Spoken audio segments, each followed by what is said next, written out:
আজ করবো নিরামিষ সবজি। এর জন্য দেখো আমার যা সবজি ছিল নিয়ে নিয়েছি, আগের থেকে সবজিগুলো ভেজে নিয়েছি আমি সবগুলো।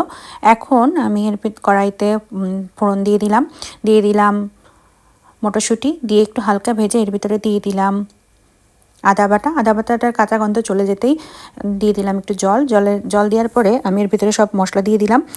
মশলাটাকে কষিয়ে আগে থেকে ভেজে রাখা সবজিগুলো সব দিয়ে দিলাম। দিয়ে এখন মশলাটার সাথে খুব ভালোভাবে আমি আগে থেকে ভেজে রাখা যে সবজিগুলো দিলাম সেগুলো খুব ভালোভাবে আমি একটু কষিয়ে নিচ্ছি। এখন সামান্য জল দিয়ে দেবো এর ভিতরে, কারণ আমার সবজিগুলো আগের থেকে হালকা ভাজা ছিল, এর জন্য অল্প জল দেবো। আর দিয়ে দিচ্ছি 3-4টা কাঁচা লঙ্কা, দিয়ে একটু হতে দেব। হয়ে আসলে পরে এই যে একটু নাড়াচাড়া করে নিচ্ছি।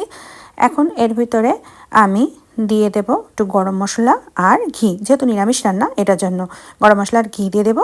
ব্যাস হয়ে গেছে, এখন নামিয়ে পরিবেশন করে নেব।